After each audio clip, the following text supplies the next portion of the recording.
I can't believe I'm starting my 5th year at GW already.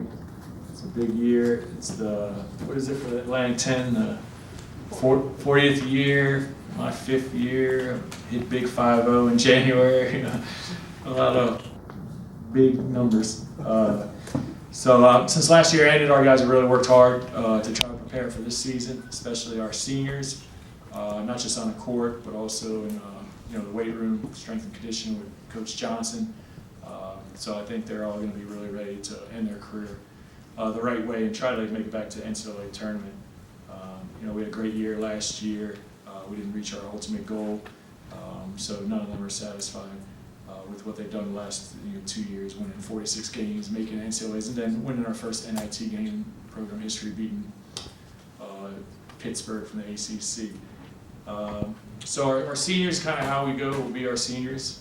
Patricio and Kevin and Joe McDonald have started here really from day one. Even before that, when we went to Italy, we were fortunate enough to have that international trip before their freshman year, and that really helped us. We got those practices in, and we could tell right away that those guys were, some of our best players. So kind of built their chemistry right away, and we kind of just went with them. And we were 13 and 17 that first year. We were very competitive. I used to have it memorized. I think it was Kansas State, Butler, Rutgers. I forgot who it was, but we had about 5, pretty big name programs we lost in the last minute.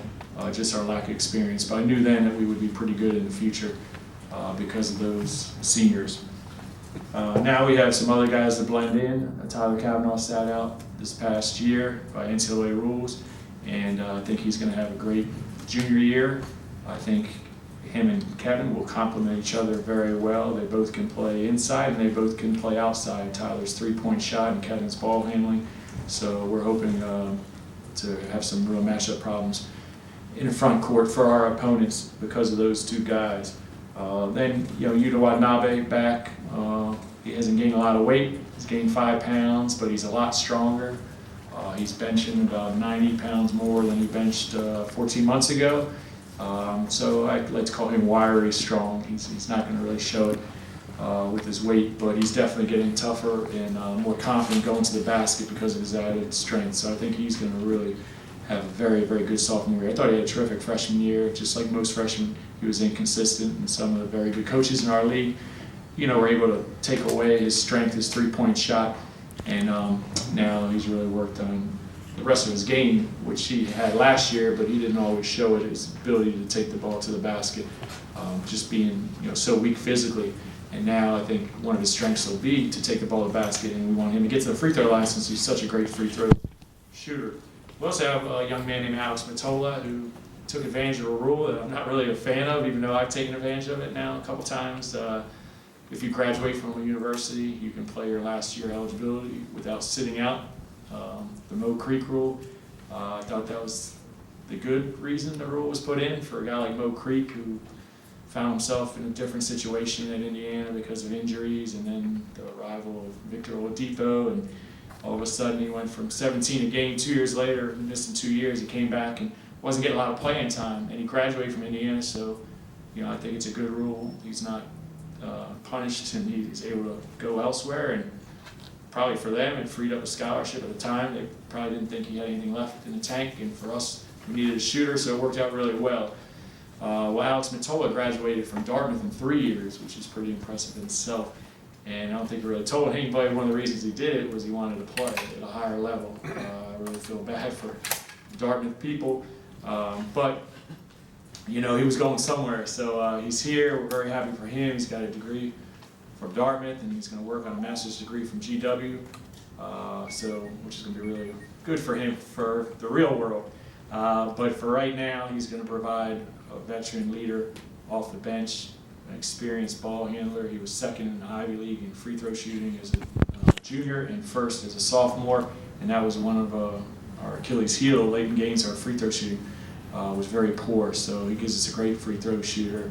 I recruited him a little bit at Vermont, so I knew him, and we were recruiting Jaron Cena, his high school teammate, to transfer here, and Jaron told me Alex was looking to move on, and so it worked out well. Now they're both here, and Jaron has to sit out this year. So we think Alex is going to add a lot to us, give us a shooter off the bench we've been lacking.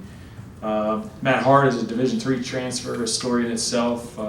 His uncle went to school with me, called me about Matt, and I told him I didn't really think he should leave Hamilton College. I was a Division III player, and I thought, he should just break records and enjoy his experience. But he was set on trying to prove he could be a Division I player, and then I found out half our league was recruiting him as a walk-on. He also had scholarship offers from some Patriot League teams. And I watched some film on him, talked to some of my friends, Middlebury, Trinity, some of the schools that play Hamilton, and they all told me that Matt could play at Vermont. So I said, if he could play for our Vermont teams, he's definitely good enough to be on our team here. So we recruited him as a walk-on. I don't refer to him as a walk-on at all. He will be, a guy that's hopefully in our rotation, and he's a terrific shooter and in amazing shape and probably the hardest worker I've ever coached. So I hope it works out for him. It's kind of a neat story. And I told him what school to go to, what better place than play for a Division III coach, because there's not any politics with me. If he's one of our best players, he will play, no matter where he came from. So I'm happy for Matt. He sat out last year too, so he's hungry to get back on the court. Paul Jorgensen, it will be a big role for us this year. Had a good freshman year. If we had a game tonight, he'd probably be our sixth man. He'll play some backup one to Joe. He'll play with Joe. He'll play both guards. He's a confident young man, and I think he'll have a terrific sophomore year. So another thing I want to talk about, our schedule. We always play a tough schedule. Last year we had to play a lot of road games to get those teams to come here, and now a lot of those teams are returning the game to us, which is great. Virginia, they should be a top 3-4 team in the country. Terrific coach, won AC 2 years in a row. I give their coach credit because he's smart enough to understand college basketball and RPI, and he's not afraid to play anyone, anywhere. So we played them last year, gave them a pretty good game for a half, and lost to them, and now they're coming here. It'll be sold out, it'll be a great atmosphere. Hopefully we'll take advantage of that, and be hopefully a very competitive game. So our guys are excited about that, and our fans. We also have Seton Hall, Penn State, and Rutgers all coming to the Smith Center this year. We have Lafayette, Patriot League champions, Fran O'Hanlon, great coach we open up with, and some other teams that are on the rise. Mid-major schools, Army, Gardner-Webb, I think won 20-plus games last year. Very well coached St. Peter's team. We're at DePaul, we're at South Florida, at Central Florida, and we play Tennessee in the Barclays Classic with a heck of a game before us, Cincinnati, Nebraska. So I think we have at least 9 teams from what I call the top 5 or 6 power conferences of basketball on our schedule, which wasn't the case when we got here. So Mr. Nero believes the same thing, play a tough schedule, recruit high-level student athletes, and try to be the best you can be, and playing a tough schedule gets us a lot of exposure. Almost all our games will be on TV this year, which is terrific. So I do want to thank everybody for coming. I hope you'll cover our games, not just the Virginia game, but all the games. I think we got some pretty neat stories with our players. They're all high-quality young men, and I'm excited for them, and I'm happy for them, and I'm really just anxious to get going. So thanks. Plan for how you're going to sort of navigate that strategy-wise? Yeah, I still haven't figured it out. Our 1-3-1 isn't really effective when I put my little mini lineup in there off the bench.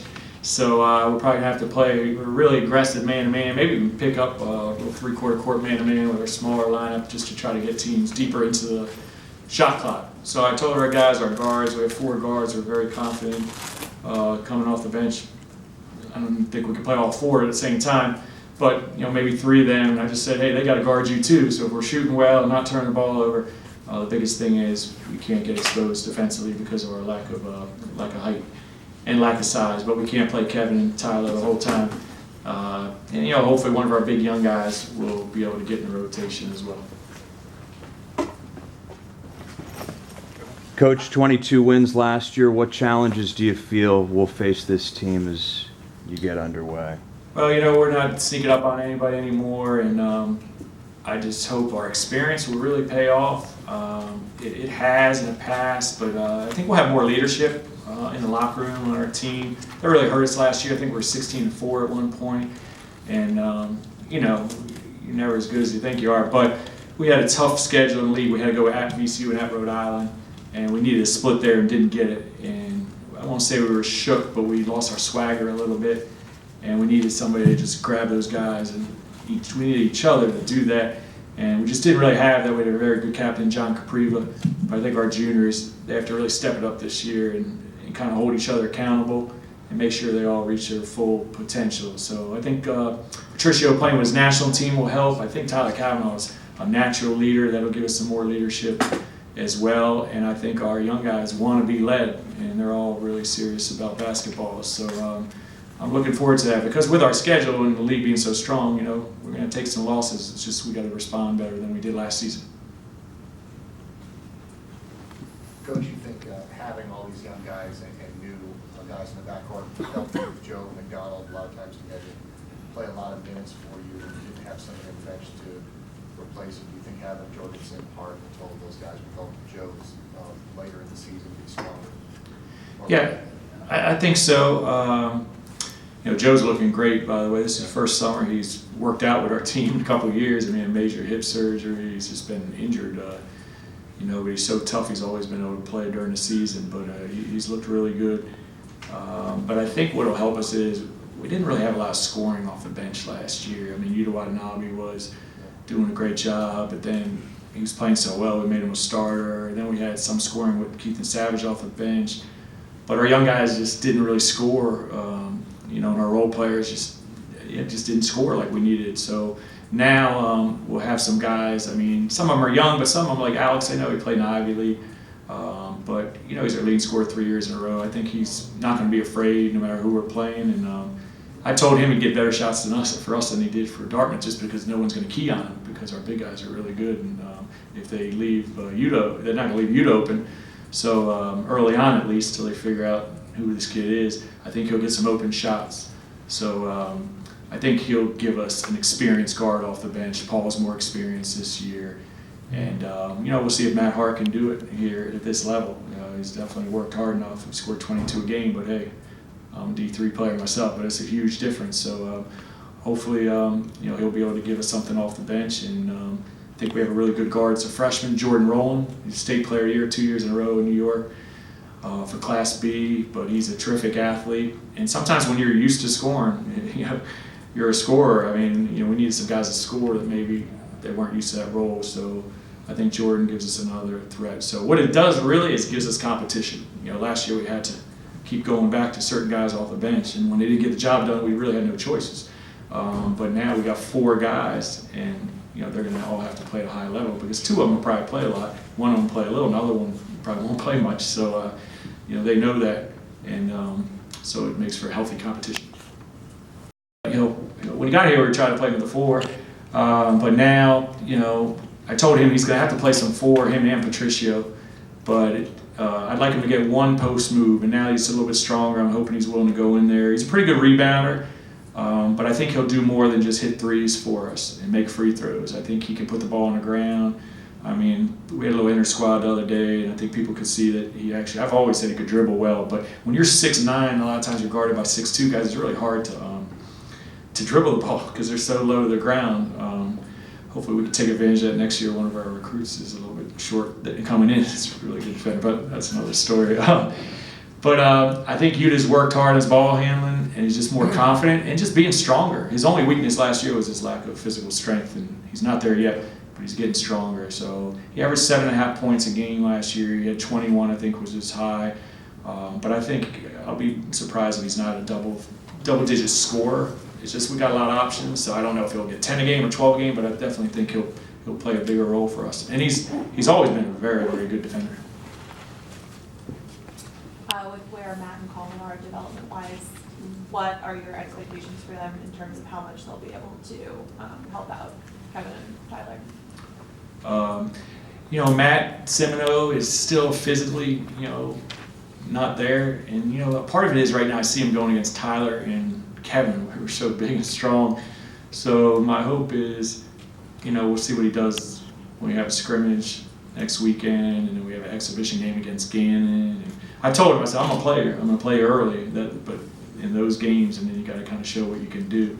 But it's really up to him. You can be skinny, but you got to bring some toughness. He's a skilled player, but he's not a good enough jump shooter to be strictly a jump shooter. So he's definitely worked harder than he did last year. So he'll get an opportunity, and no one wants him to make more of it than I do. but we'll see. Colin Goss has really come in with a great attitude, worked very, very hard, and he runs the court well.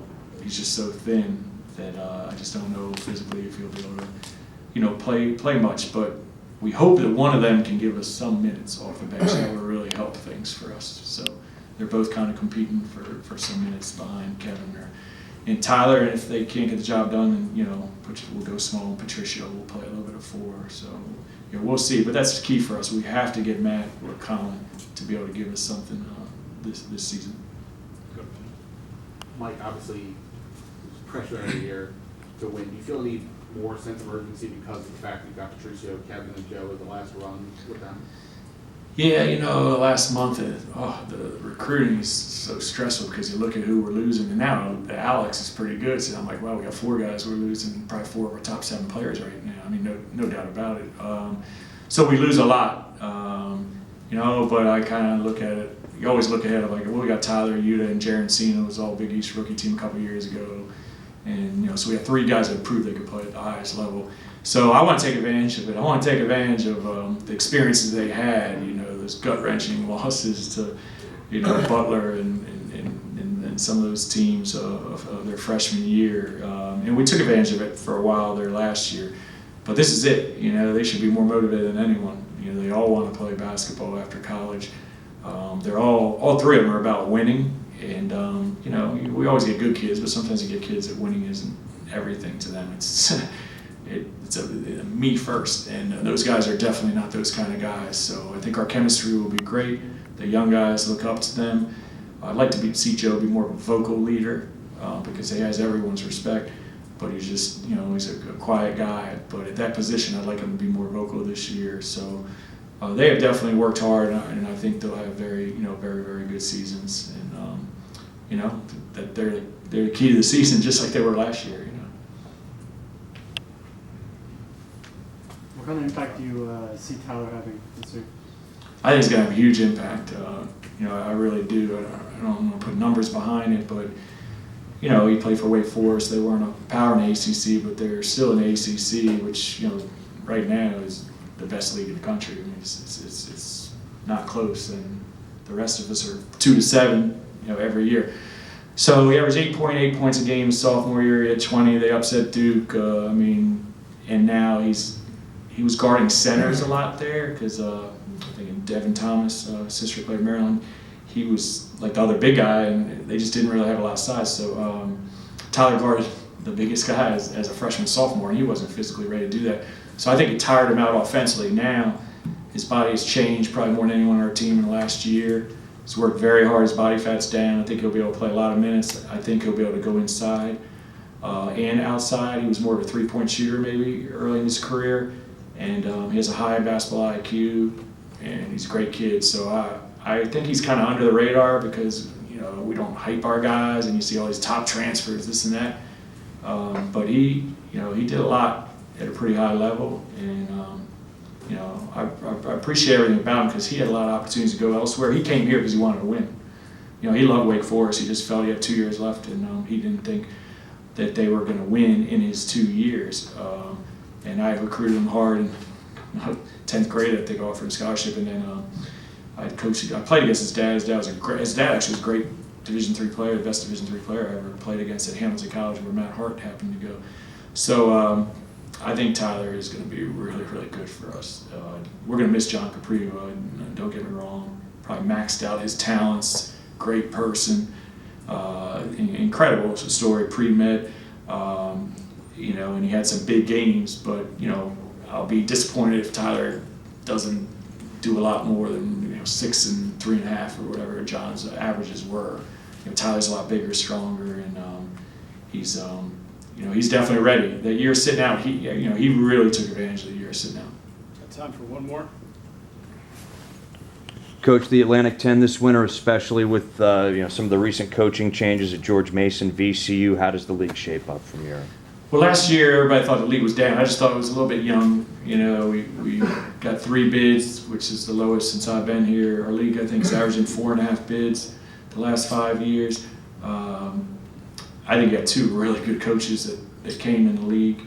The coaches in this league they're really good. I mean, there's guys that have been around forever. You know, Martelli, there's under radar guys like Mark Schmidt. I mean, everybody talk about Shaka Smart, but there's a lot of good coaches. You know, Archie Miller, he might be the hottest young coach out there. So you know, you really gotta be ready, and they can expose your weaknesses. So and now you got two really good coaches, Jeff Neubauer, Dave Paulson. And just like us, a lot of teams return 3, 4, 5 starters. I mean, St. Louis, I think, returns 4 or 5 starters and they're picked 9th. And they have a terrific coach, and they lost a lot of close games. Kind of reminded me of us a couple years ago. So if they're 9th, then this league's going to be really good. I think the league will be back to having 4 or 5 teams in the NCAA tournament. You know, hopefully more, and hopefully we're one of them. So what we have to do as a league, we have to win those games in November and December. We all did it 2 years ago. This year, there weren't as many, like our win against Wichita State. Dayton had some, but a lot of teams didn't get quality wins, and that hurts all of us in the RPI. So everybody's got to do their part in November and December, and then, you know, come March, everything will take care of itself. Thank you, Coach. Thanks.